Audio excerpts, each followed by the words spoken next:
Hi everyone, F.E.A.R here. Welcome back to F.E.A.R 2. Last time we cleared out most of a metro area. Took a look at a few posters and such. I usually get quiet when I look at those, so you can just not worry about me talking. And we're going to keep going through here. More posters for Snake Fist. I'll cover you. Understood. Ah, he saw me. Hi, friend. You know, one of the things people were pointing out in the thread, and one of the things I do want to mention, is how the replica forces actually work. Because there's this thought that the use of a psychic commander should make it, you know, theoretically they should make it so people don't have to talk to each other. These guys are quite chatty. And if you're... Shit. Okay, this is the guy I was kind of worried about.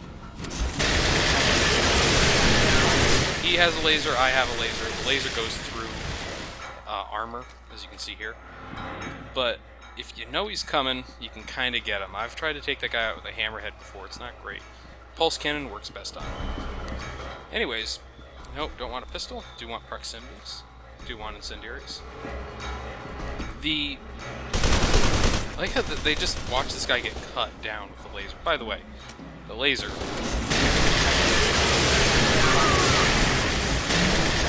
gotta reload it. The laser can actually sever limbs. I was trying to show it off there, it didn't work out. But not often does it really need to be used in that capacity. But yes, the idea is that the psychic commander would be able to tell these guys exactly what to do, so there should be really no use for them chatting to each other. And the people in the thread posted out that the psychic commander is actually there to give sort of wide-ranging orders, but he can't really, or he or she can't really see through. God, that's a real Soviet-era mosaic, isn't it? I think it's, once again, I talked about it in the last episode, the Metro Last Light, and, or not Metro Last Light, Metro 2033, and just how it kind of reminds me of that in areas. This totally reminds me of a Soviet propaganda mosaic kind of thing. Anyways, the psychic commander is... I think I found something.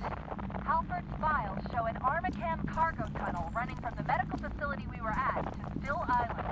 The subway line intersects it near the King Street station. That cargo tunnel is your best bet. Okay, so we have our direction. But the psychic commander is actually... Oh, damn it. Only able to sort of issue orders to people, wide-ranging, kind of give them an idea where to go and everything, keep them active. He is not there to... I want to get out of the way here.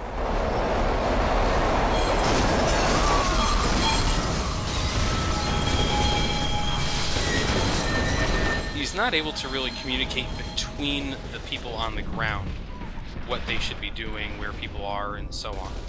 So that's why the psychic commander works the way he does, and why these guys still have to talk to each other. Now, there's some stuff that Carter Hall's been posting, and I'm sorry if I pronounced the name wrong, but basically pointing out that these guys are more or less RoboCop, or RoboCops. Yeah, they're background soldiers, and they basically eat baby food. I haven't seen the new RoboCop, so old RoboCop, if anyone's wondering for reference, is what I'm talking about there. Not the sequels written by Frank Miller either. God, RoboCop gets a jetpack in the third one. What the fuck was that about? Anyways, hey, stuff. Don't need a pistol. Like I said, they do throw sporadic pistol ammo at you in this game, even though the pistol basically becomes useless by level 3. It's kind of nice that they still let all the weapons be represented. We'll actually see one more instance of pulse rifle ammo late in the game, which I think is kind of neat. No, you don't. No, you don't. So, let's say...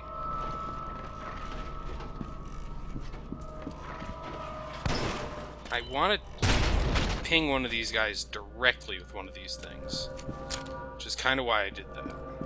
Actually, it's about 100% of why I did that, or tried to do that. I want to see what happens when you do it, because I've never done it before. And so if you can hit one of these guys and make them have a proximity mine on them for a couple seconds, that'd be awesome.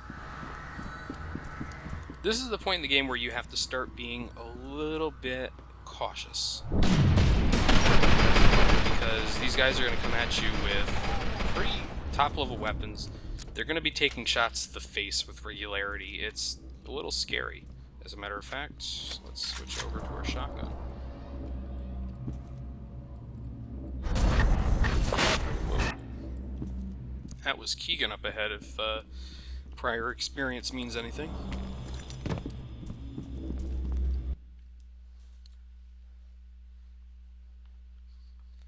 Alright, let's keep on going here. This would have, of course, been the obvious stopping point in the previous video, but I am trying to cut these a little bit more.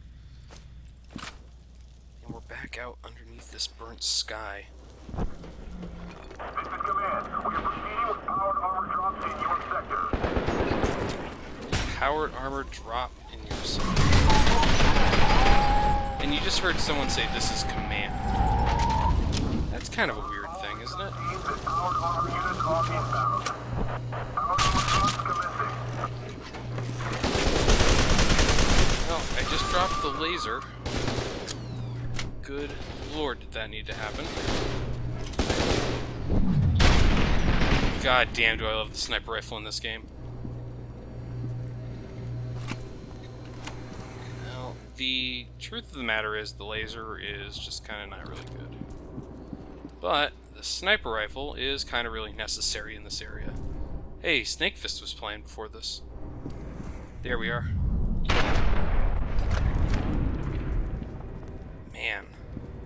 This thing is absolutely brutal when you think about it, isn't it? Yep.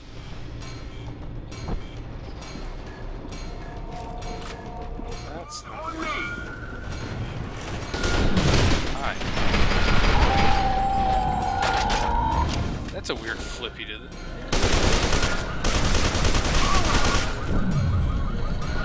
Alright, looks like we're clear on this side. Nope.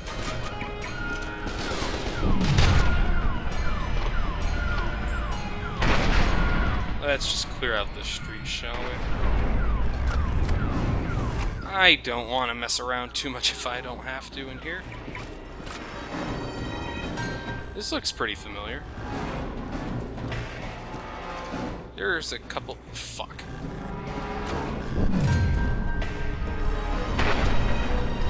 I always think I kill all the guys up there, but I just always forget at least one.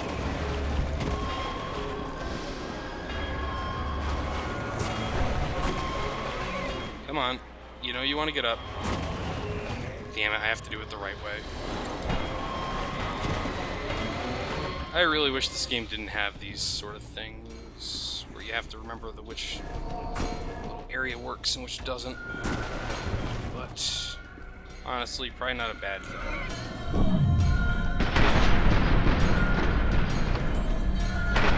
I always get confused in this game by what I can and can't jump over. There seems to be a weird fine line on it, and it looks like we're being asked to pick up more ammo for the laser. Ah, he just threw the car door open. I was hoping someone would do that eventually. It's one of those neat little things they do in this game. The little animations are, like I said before, really good in this game. And so I can appreciate those. Is it weird that Snake Fist seems to be the only movie that exists in this universe? Like, every poster we've seen for a movie has been a Snake Fist poster.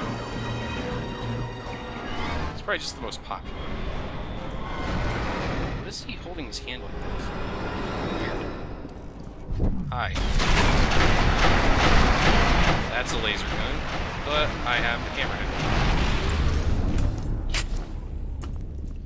God damn, do I love the hammerhead.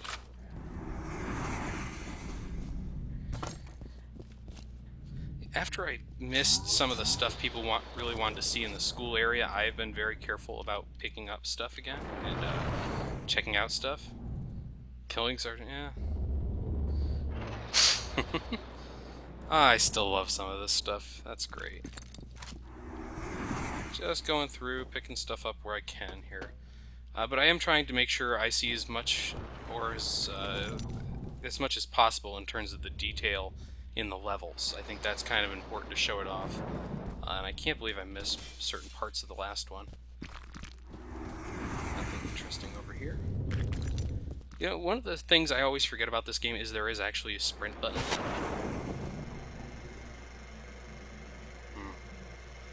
But yes, I do...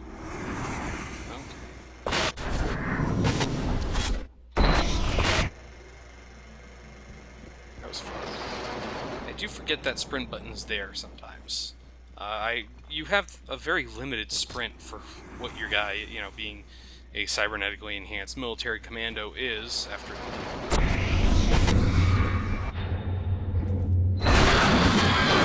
Whoa. Okay. Things are getting more fucked by the minute here.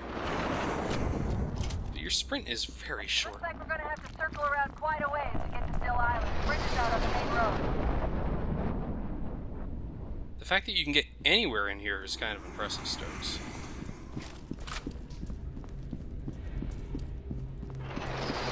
Okay. And it's power armor. How about we do the power armor section and then we call it an episode? Because I will be completely honest with you here. The powered armor section we're about to go into is pretty damn difficult. For a few different reasons. One, there are going to be a lot more enemy powered armors in the area. There's going to be a lot of rocket guys in the area. And there's just going to be more of everything that can make this difficult. And they're going to spawn behind you, in front of you, everywhere you can think of. As a matter of fact, one of the first things you need to do in this section is get back and not take more damage from behind. Because people start shooting you in the back in this section. And I'm not sure if these guys are infinitely spawning or not. I don't think they are. But it can be bad. And one of the things I was surprised no one really asked about the power armor is if you can go into slow motion while you're driving it. You cannot. I think that's kind of normalized. That's what I kind of expected out of it. But at the same time, it's a little annoying. Slow motion's with you basically from the second level of the game on. And to just take it away because you're in this thing, it doesn't really feel good. Just being paranoid. This section was... Whoa, hey. This section was honestly one of the more difficult ones for me to do in my test play of this game. So I'm anticipating a similar situation. And right there you saw a brief overheat. Don't know what to say about that. It's what it is. It overheats. It's very short overheat. Let's hit the V button and show off thermal vision. It's basically Predator mode. Actually, what's kind of weird is you probably wouldn't be able to tell, but the game was kind of hitching up on me, which is rare because this is a 2009 release, and that never happens. But the Predator mode seems to take up less graphical resources. Probably you don't have to render everything in perfect finite detail. And so it was actually getting better frame rate than what I was getting playing. Let's not let these guys survive too long on the ground. Where's this guy? He's up there somewhere. I can't see him. Good boy. We're in a bad way. See him? There we go. Got him. Taking it slow, like I said before, is really the name of the game from this section on. If you start speeding up ahead too far, you're going to run into a lot of problems. So let it go.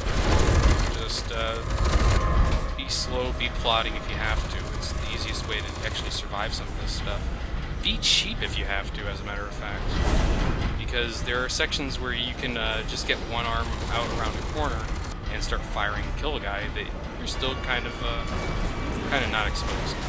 Hey, it's the big one like us. Remember these guys? Oh. Wow, I am almost dead. Let's hope he doesn't do that again. Need to go away. Need to be safe. One rocket's gonna kill us right now. As a matter of fact, I'm surprised I'm not. I don't know how that happened.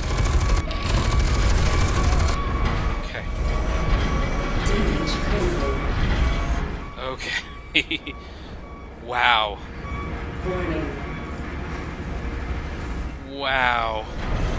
I've never had my health go down like that fighting that guy. Getting up into his face seemed to be a bad idea. I, of course, got the better of him, but still, that's intense. And that is actually the end. I guess I could have let it die if I wanted to. So, let's go pick up some stuff very quickly. Health, always good. Like I said before, in a previous episode, the health will drop if you're in these areas. If you don't have full health, enemies will just start dropping it like these guys did. Very helpful. Nice little feature of the game. Look at the distance render here. It's one of those things that kind of bugs me about the game. Just how fast it just drops polygons, and of course... Oh my god, the power armor does switch your weapons as was posted in the thread. But you can see here, the zoom in doesn't change anything about it either. So it can be a little distracting. I'm still waiting for that section of the game where you can actually see like a bit of black sky that's just a complete black void. But, yes, that'll be it for us. Thanks for watching, everyone. I will see you in the next episode.